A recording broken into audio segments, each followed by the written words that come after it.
Now a word from our sponsor, BetterHelp. BetterHelp is a platform that makes finding a therapist easier because it's online.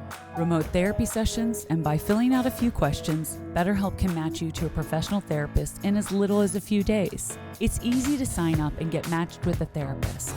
Click the link in description and receive 10% off your first month of BetterHelp. And by clicking that link, you support this channel. Plus, you can easily switch to a new therapist at no additional cost without stressing about insurance, who's in your network, or anything like that. I was struggling for a long time, and BetterHelp was where I found my therapist, Whitney, who I still see weekly for almost 2 years now. So, if you're struggling like I was, consider online therapy with BetterHelp. Click the link in description or go to betterhelp.com/altereagle. That's betterhelp.com/altereagle. There's no better time than now to start your mental health journey. Thank you again, BetterHelp, for supporting this channel. It's January 2nd, 1960, the day that Massachusetts Senator John F. Kennedy declared his candidacy. So the opening scene is Chris Wallace offers readers a front row seat to history in his book, Countdown 1960, the behind-the-scenes story of the 312 days that changed America's politics forever. So I want you to imagine the challenge of primary battles in a nation that had never elected a Catholic president, to the intensity of the national conventions. JFK chose Lyndon B. Johnson as his running mate over the impassioned objections of his brother Bobby.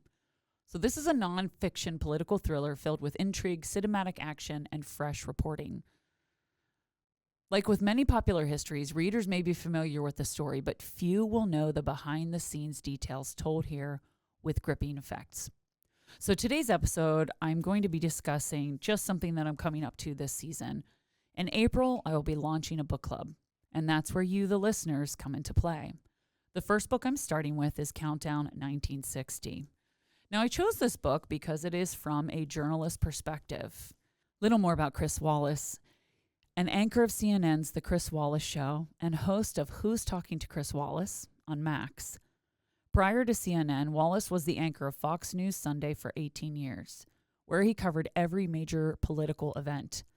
Throughout his 5 decades in broadcasting, he has interviewed numerous U.S. and world leaders, including 7 American presidents, and won every major broadcast news award for his reporting, including 3 Emmy Awards, the DuPont Columbia Silver Baton, and the Peabody Award.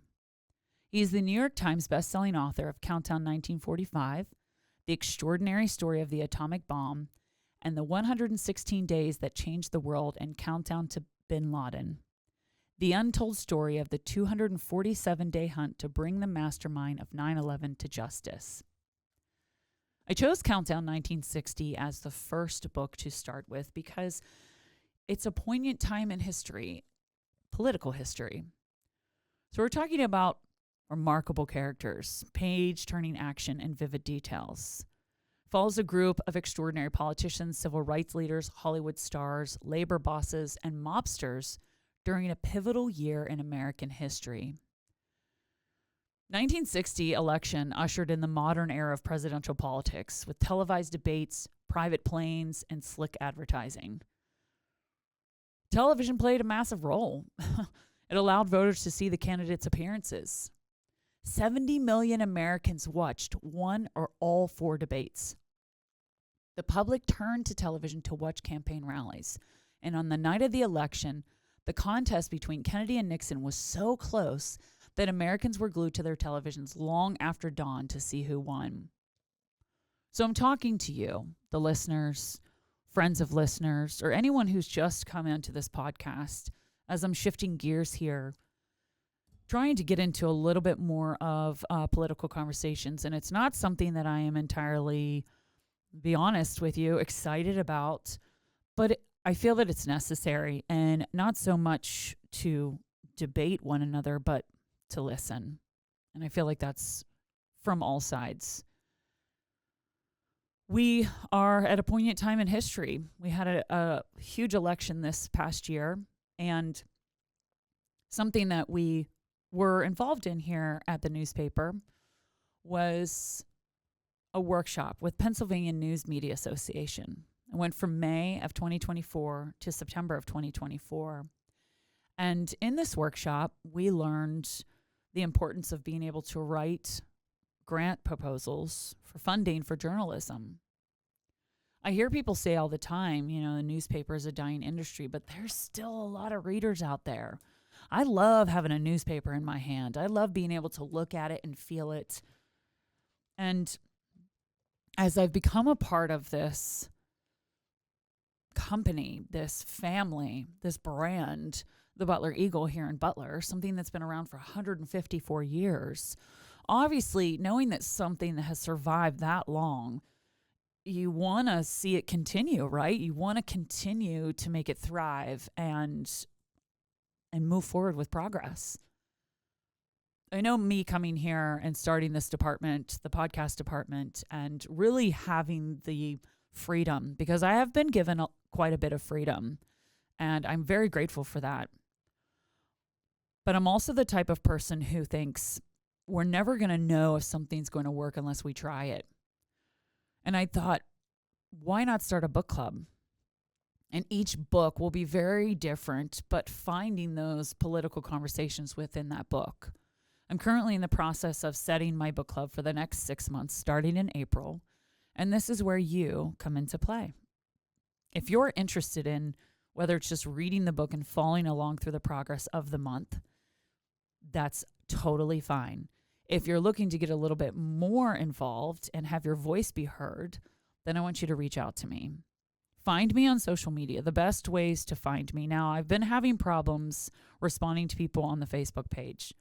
If you message me through Instagram, Alter Eagle Podcast, if you can't send me a message there, go ahead and just send me a direct message.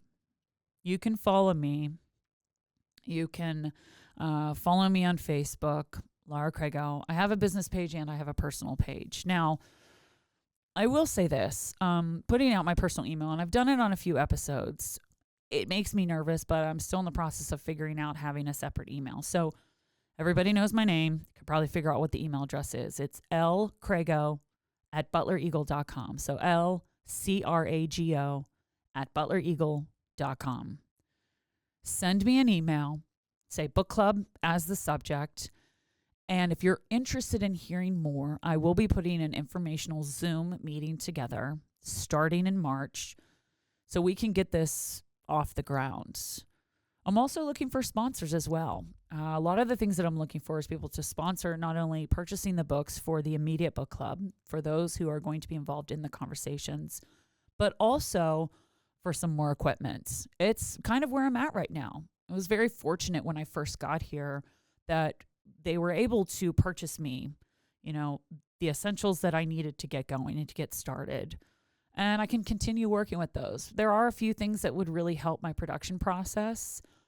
And I want to hear from you. I want to know, do you have a book that has the topic of food, nutrition, health that you have found to really speak to you? Send me the name and the author of that book. If you are an author yourself and you are from Butler County and it's something that could really tie into what I'm doing here, let me know. Again, I have a few books lined up. Now, the only book I'm going to announce right now is our first book, Countdown 1960.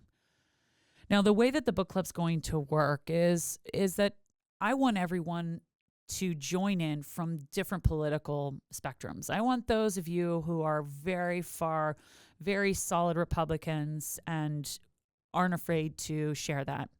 I want those of you who are very solid Democrats who aren't afraid to share that as well. And I also want the people in the middle who don't necessarily want to be classified as a Republican or a Democrat, but they have their beliefs and they have the things that they voted for. Now, it will remain anonymous in the beginning with the understanding that we're going to be respectful of each other. None of these conversations are meant to be a debate. None of these conversations are meant to make anyone feel bad or start a disagreement. I'm going to use the word disagreement. I think part of the problem that we're facing right now is a lot of times you hear something from someone that you respect and you value, and you hear it and you think, Well, that must be true. How much time are we taking as individuals to hear something? And yes, you probably immediately feel a reaction to what you've heard, but take that information and then go out and just do a little bit more of your own research on the side and see what you can find. I know it's hard these days to know what's true and what's not true. I know this to be true, and especially with the most recent release of Mark Fogel from the Russian prison, that the newsroom here did everything to check every single fact, triple, quadruple check before putting it into print. We have a small newsroom here, and a lot of things have really come onto our plate that have really challenged them, and they've stepped up to the challenge and they've followed through with that. July 13th, 2024, the attempted assassination on the president-elect, who is now our current standing President Trump. The release of Mark Fogel from the Russian prison.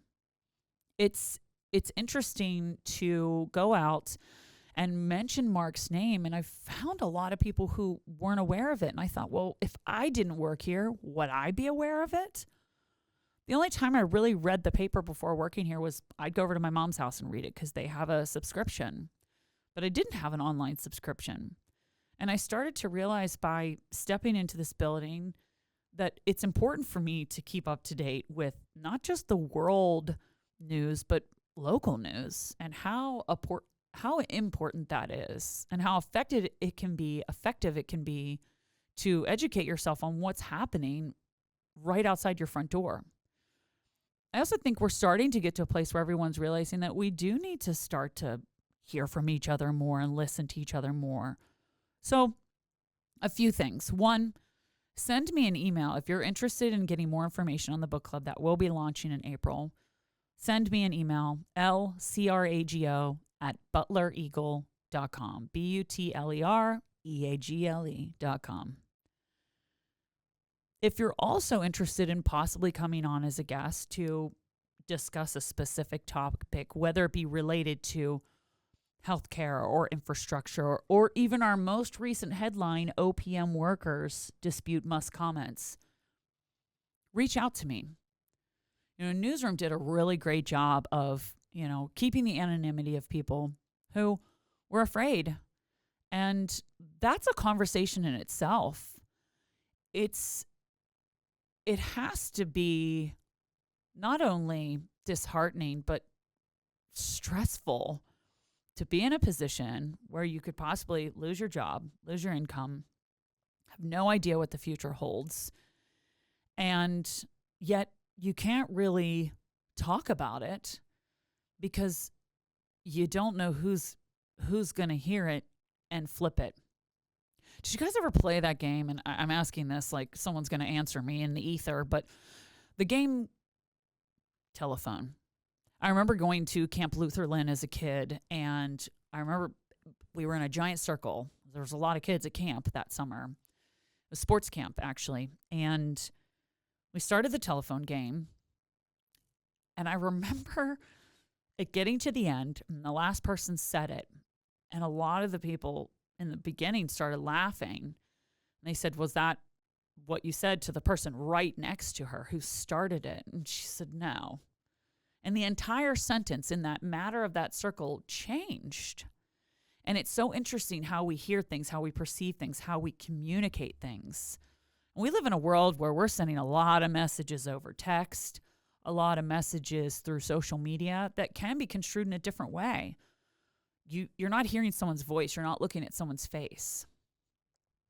I'm an empathetic person. I am a sensitive person. And if I get a message and I interpret it as something that is just not so friendly, let's just say that. And sometimes it's warranted depending on the subject matter and if someone's really passionate about something.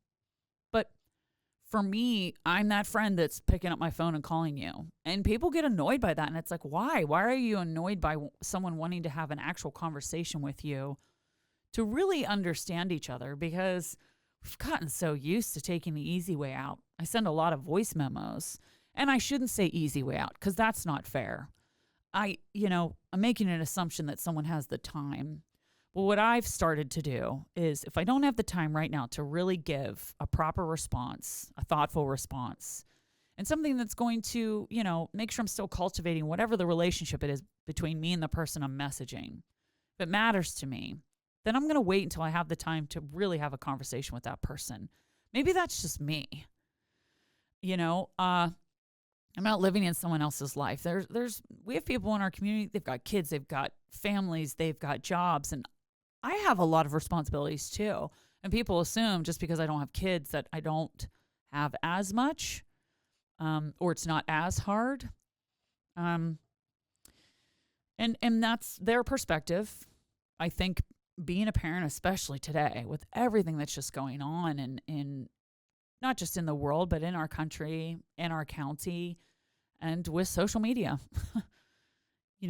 We started our year off with, there's going to be a TikTok ban, and just so many opinions coming out of the woodworks. And I go back to this again and again and again, where I'm like, why can't we just live and let people live? Yes, if it's a national security, of course. But at this point, I'm pretty sure that that's long gone.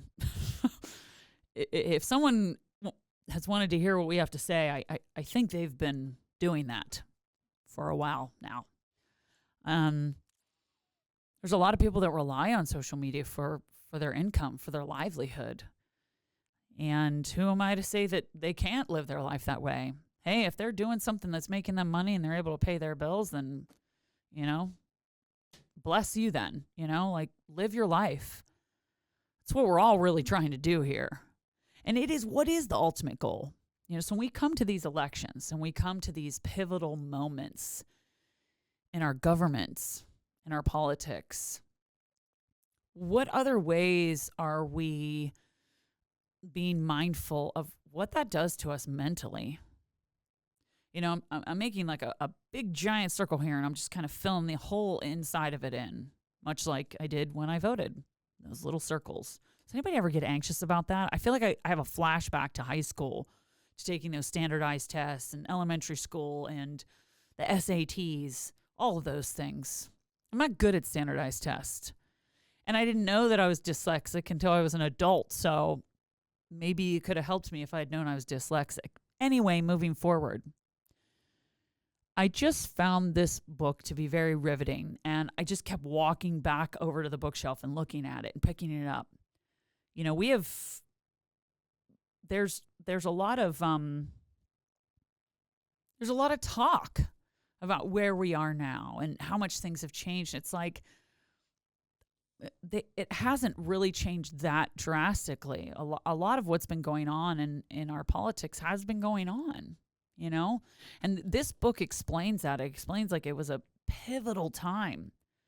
You have this young Catholic senator who wants to be president, and he's running against a man who, frankly, I don't know if people really completely understood who Nixon was. And don't take this the wrong way.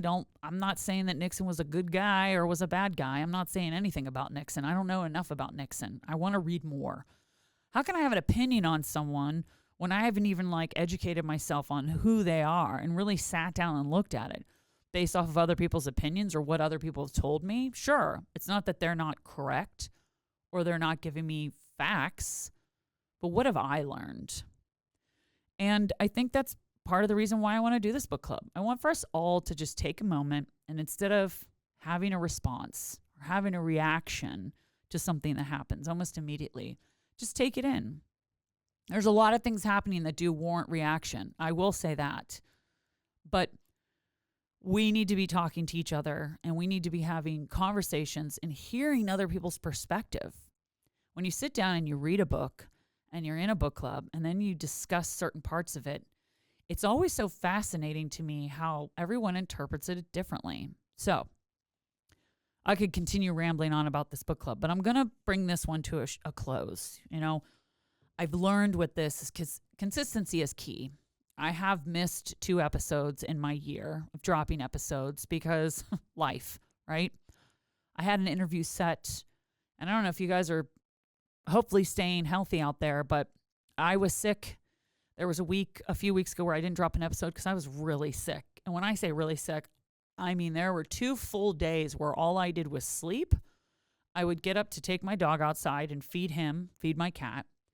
And then I usually would chug a giant glass of orange juice. I was drinking so much orange juice. And then I'd take more medicine if it was time and more of my antibiotic. And then I'd go right back to sleep, like right back to bed.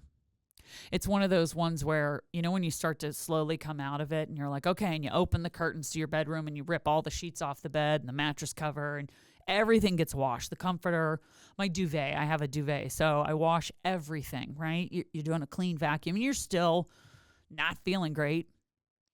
So if that's been happening with you, yeah, take care of yourself. Winter sort of is like that time to be able to hibernate a little bit more. I see people that are out there and they're making it happen, getting it done. I'm like, girl, my friend Julie Seebach, that girl gets it done. She is out and about. She's making it happen. And I really respect her for that. She's also on this path to like they're walking a lot. And people don't realize like how much walking like can really benefit your health. So go to the mall, walk some laps, right? See some friends. I feel like we need to put a group together and we need to get some of those like, remember those tracksuits from the 80s? I want to say they were like late 80s, early 90s, matching jacket. I feel like we need to get a group together of the tracksuit. What would we call it? I don't know what we would call it. And just walk the mall, right? Maybe that's what we do for book club. Maybe we discuss what we're going to talk about in the episode. We walk the mall in our tracksuits, and then we come back and record. Reach out to me. I want to hear from you. What else? What else do we want to talk about? What do you want me to discuss with someone? Do you have someone that would be a guest for the podcast? I've got people lined up. I have a few coming up here, recording next week. And again, one person, doing my best and really hoping to add to my team this year. So that's all for today's episode. It's really just me. But if you've got a book, if you're a part of a book club, if you want more information, if you have someone or you are someone who would be a remarkable guest, I can do things over Zoom. You can come in here and sit down with me. Send me a message. Crago@butlereagle.com, and have a beautiful rest of your day. Thank you for tuning in to Alter Eagle. Join me every Monday for a new episode, and be sure to click subscribe so you don't miss a single episode. Follow us on Instagram at Alter Eagle Podcast. Until next time, stay safe, stay hopeful, stay kind.